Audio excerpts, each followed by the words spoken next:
Cristo verdadeiramente ressuscitou. Aleluia!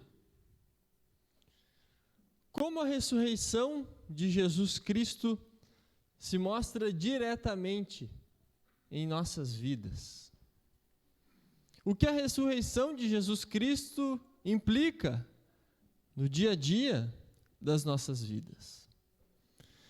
Jesus venceu a morte e vive novamente, como mostra a imagem dos discípulos, ou o próprio Tomé, que consta na leitura do texto do dia de hoje, tocando a ferida de Jesus, para ver se era ele mesmo, aquele que morreu e ressuscitou. E conforme João, que foi lido hoje, Jesus fez muitos outros sinais, milagres, que não estão escritos neste livro de João. Estes, porém, que estão escritos, foram registrados com um propósito, para que vocês creiam que Jesus é o Cristo, o Filho de Deus, e para que, crendo, tenham vida em seu nome. Assim diz o evangelista João, sobre o relato da ressurreição de Jesus. Mas nós temos muita dificuldade em crermos e entendermos o que de fato isso, a ressurreição de Cristo, o centro da fé cristã, implica e impacta em nossas vidas. E o que isso de fato traz para nós. Assim como aqueles discípulos de Jesus tiveram bastante dificuldade ao entender o que estava acontecendo. Porque, na verdade, nós sabemos de toda essa mensagem. Não é isso que o pastor repete a quase todo culto, que Jesus morreu e ressuscitou por mim? Mas será que apenas saber disso é o suficiente? Ou é necessário crer e se apegar a essa mensagem, como sendo por mim, para mim? Jesus, no seu ministério, ele falou que era necessário, muitas vezes, conforme dizem os evangelhos, que ele morresse e ressuscitasse. E o que aconteceu? De fato, ele foi pendurado no madeiro, foi crucificado, e para garantir que ele estava morto, ele foi traspassado, diz o texto. Furaram o seu lado, do qual saiu água e sangue. E como mostra a imagem, depois Tomé tocando no lado de Jesus, furado. Mas nem os discípulos esperavam Jesus ressurgir. Por isso, à luz da Páscoa e ressurreição de Jesus, nós podemos olhar de volta para os relatos bíblicos, esses sinais que João nos diz, os acontecimentos, e crermos a partir deste relato. Por isso o texto de hoje, o texto do Evangelho conforme João, é um daqueles textos que traz um grande resumão de muitas coisas importantes que Jesus ensinou durante o seu ministério e que aparece de uma vez para nós, como um relato de Jesus sobre tudo aquilo que ele fez, se consumando na ressurreição.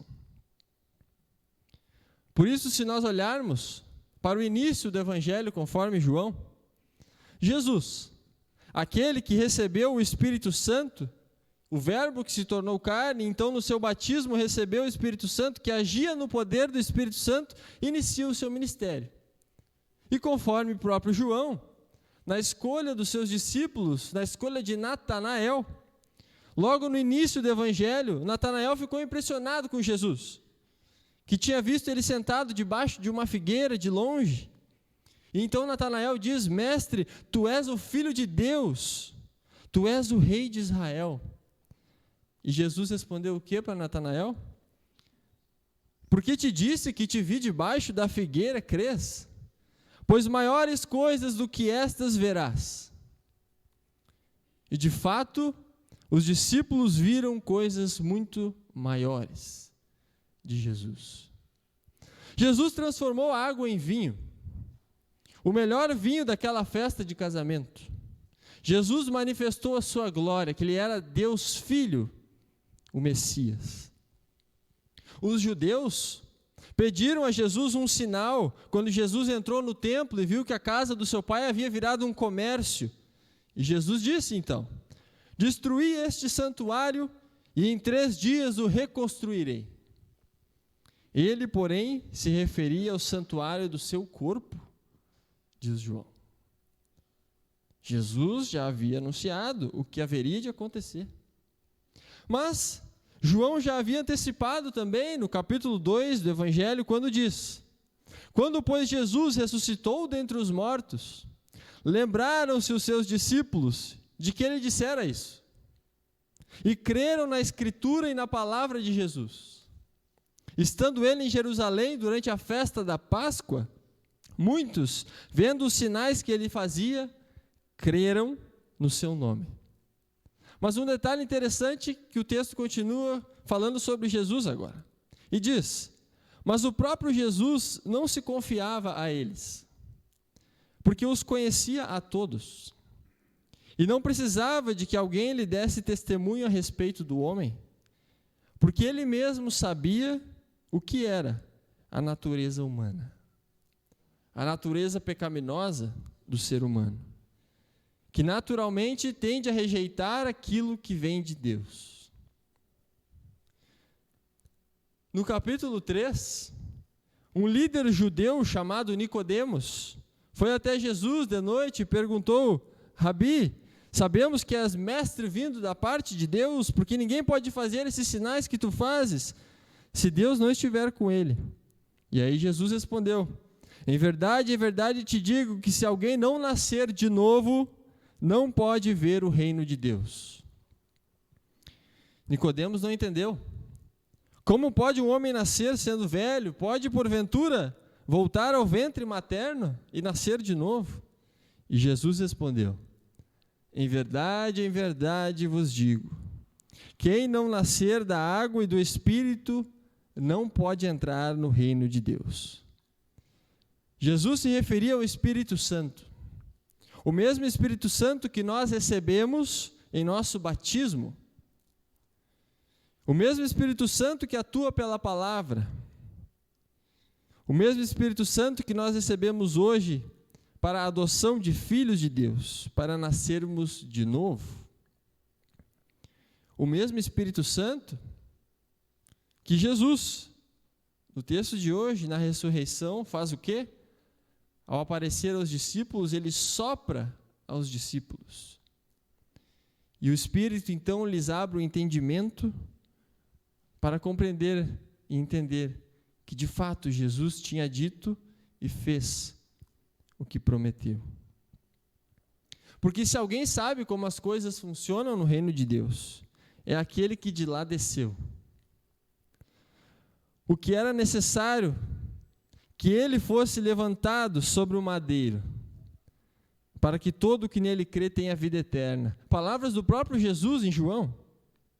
O Pai enviou o Filho, e quem crê no Filho tem vida eterna. O que se mantém rebelde contra o Filho não verá a vida, mas sobre ele permanece a ira de Deus. Por isso as palavras da Páscoa são tão importantes para nós. A fé em Jesus, na sua morte e ressurreição, são centrais. Com Jesus eu tenho perdão. Sem Jesus, ou o que entrar no caminho no lugar de Jesus, eu tenho apenas a ira de Deus. Jesus deixa isso muito claro. E ele continua. Porque Jesus também é aquele que oferece água viva. E ele oferece isso para aquela mulher samaritana no poço de Jericó. E diz: aquele que beber desta água nunca mais terá sede, e será nele uma fonte a jorrar para a vida eterna. E a água da vida é o Espírito Santo. Importa que os adoradores de Deus o adorem no Espírito Santo e em verdade. Aquela mulher escutou o Evangelho e ela testemunhou o Evangelho. Tanto que João vai dizer que pelo testemunho da mulher samaritana, muitos vieram a crer em Jesus. E ainda disseram: já agora nós cremos, não é pelo que disseste que nós cremos, dizendo para a mulher, mas porque nós mesmos temos ouvido e sabemos que este é verdadeiramente o Salvador do mundo. Não há outro. Só há Jesus. Jesus curou de longe o filho de um oficial romano, centurião. O oficial e toda a sua casa creram em Jesus. Um homem que estava enfermo há 38 anos no tanque de Betesda, diz João, foi curado. Mas os líderes queriam matar Jesus porque foi em um dia de sábado e Jesus dizia que Deus era o seu próprio Pai. Portanto, Jesus estava se fazendo igual a Deus. E isso ficou muito claro para os judeus. E isso precisa estar muito claro para nós. Como confessamos no Credo Niceno há pouco, Jesus é Deus de Deus, luz de luz, junto com o Pai e o Espírito Santo. Vejam quantos sinais. Os testemunhos da divindade de Jesus, aquele que é verdadeiro homem e verdadeiro Deus, são incansáveis no Evangelho de João. O anúncio da sua morte e da ressurreição, Jesus já havia dito, isso vai acontecer, vai ser assim. E quantos tenderam a duvidar naquela época? E ainda hoje?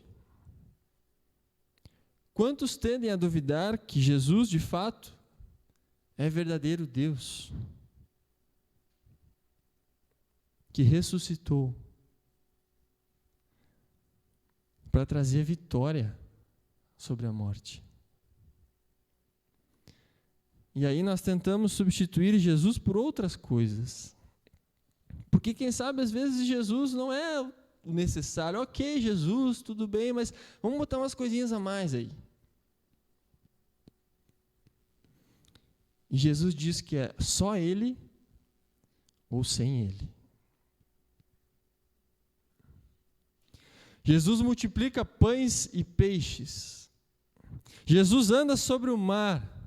Jesus perdoa pecados. Jesus se mostra como o único alimento necessário para um mundo que passa fome. Ele é o pão da vida. Como a única luz para um mundo que anda nas trevas. Como aquele que cura cegos, que é o bom pastor que dá a vida pelas suas ovelhas e não como um mercenário. Como aquele que traz da morte o seu amigo Lázaro, sepultado já por volta de 3 dias, apodrecendo na cova. Jesus diz aos discípulos, não, ele está dormindo. Jesus ressuscita Lázaro e diz, eu sou a ressurreição e a vida. Quem vive e crê em mim, ainda que morra, viverá. E quando Jesus diz essas palavras, curiosamente João coloca um dos discípulos ali, junto. E esse discípulo é nomeado, é Tomé. Tomé está junto quando Jesus diz isso. E Tomé não entende. Tomé diz algumas coisas estranhas lá. Então nós vemos que Jesus, de fato, cumpriu, morreu, consumou o pagamento pelo preço dos pecados da humanidade e para a restauração de toda a criação. E por que isso impacta a minha vida? A tua vida?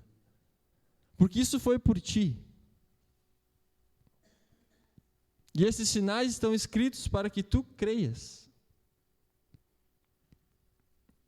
Para que nós creiamos. E os discípulos de Jesus? Embora Jesus tenha feito todos esses sinais e muitos outros que não estão registrados, diz João, eles não creram em Jesus. Por isso, domingo cedo, as mulheres vão ao túmulo, embalsamar o corpo. E por que foram embalsamar um corpo? Porque só se vai embalsamar um corpo daquele que morre e vai ficar morto. As mulheres não esperavam que Jesus voltasse a viver. E os discípulos, trancados com medo dos judeus, eles não esperavam que Jesus iria ressuscitar. Mas Jesus disse que ia.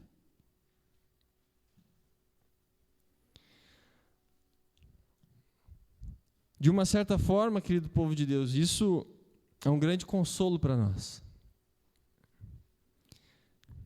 Aqueles discípulos que andaram com Jesus, que viram os sinais de Jesus,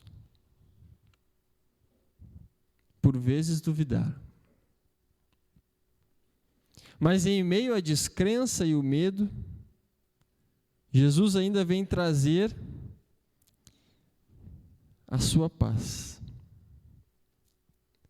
Jesus vem trazer mais uma vez a mensagem para os discípulos dele, para nós. E o que João nos diz que ele faz quando ele ressuscita? As mulheres viram e contaram, e eles trancados dentro do quarto com medo. Imagina, fizeram isso com Jesus, o que vão fazer conosco agora? Jesus, de uma forma milagrosa, aparece entre eles. Eles estavam de portas trancadas. E o que Jesus diz? Paz esteja com vocês. E soprou sobre eles o Espírito Santo. E aqui fica claro que é o Espírito Santo que nos abre o entendimento, como abriu aos discípulos. E sem o Espírito Santo não podemos vir a crer.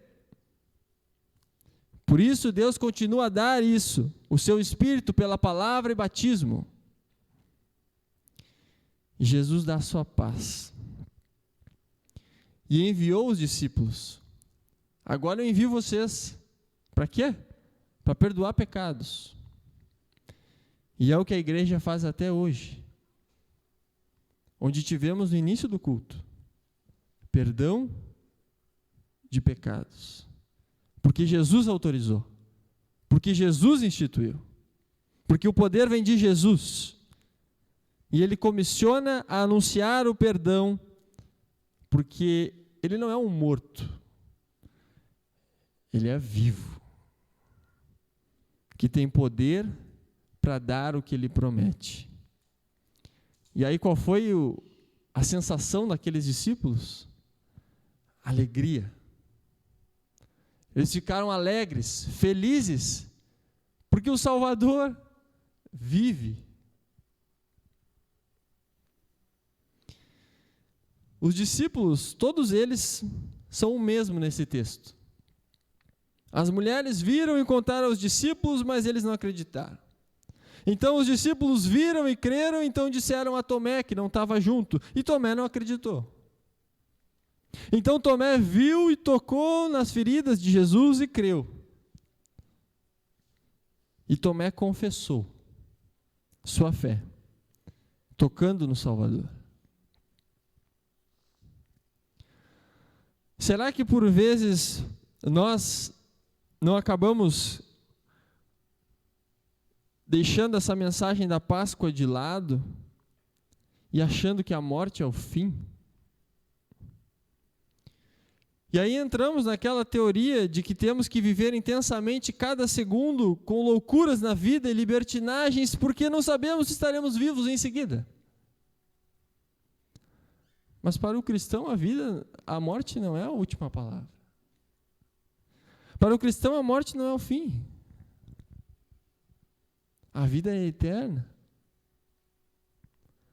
Será que a ressurreição de Jesus e o que ela significa para nós, para o nosso dia a dia, não está tão obscurecido com outras coisas, que assim como aquelas mulheres e os discípulos, nós simplesmente esquecemos? A Páscoa é uma vez por ano, não aguardamos mais, quem sabe, a volta de Jesus, porque Jesus promete que Ele volta para trazer ressurreição.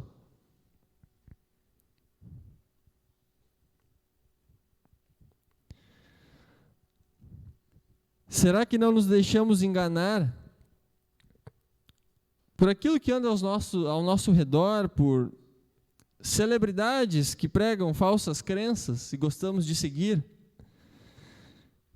com pedras que trazem energias positivas, com pequenas estátuas de animais colocadas dentro de casa, perto da porta, para trazer sorte, dinheiro, evitar o mal-olhado, uma ferradura, quem sabe, pendurada no colar. Acho que isso vai me proteger, né? E Jesus? Será que Jesus não é o suficiente? Aquele que venceu a morte. Aquele que diz, vinde a mim que eu te escuto. Aquele que criou tudo com uma palavra. Aquele que morreu e ressuscitou. Ele cuida de ti. Porque é um Deus vivo, não criado. Um Deus eterno, um Deus que tem poder, que é o teu Salvador. Por isso, João nos diz, Jesus fez muitos milagres, como vimos, todos eles para que saibamos que um dia tudo de ruim vai ser desfeito, para vivermos com Ele para sempre. Por isso essas palavras de João estão aqui. Para que nós creiamos, ou continuemos a crer, naquilo que Maria disse e viu, naquilo que os discípulos viram e disseram, naquilo que João escreveu para que soubéssemos. Alguns querem ser igual Tomé na sua primeira reação. Tem que ver para crer. Mas eu quero ser igual a Tomé na sua segunda reação. E quem sabe possamos todos sair hoje querendo afirmar igual Tomé: Jesus, Tu és Senhor meu e Deus meu. Amém.